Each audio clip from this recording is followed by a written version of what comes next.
Hello everyone, I'm Rachel. If you want to buy Swiss type CNC lathe, what would you focus on? Rigidity, stability, cost-effective, or after-sales service?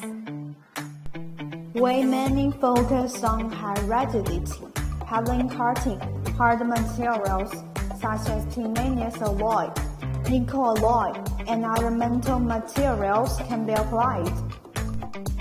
Can currently control the process of currency, multi-axis linkage interpolation to achieve high precision process of complex products.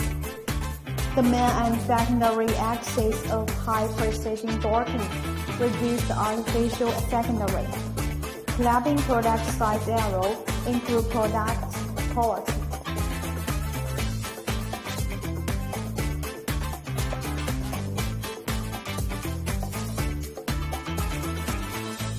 If you are interested in it, please follow our account. See you next time.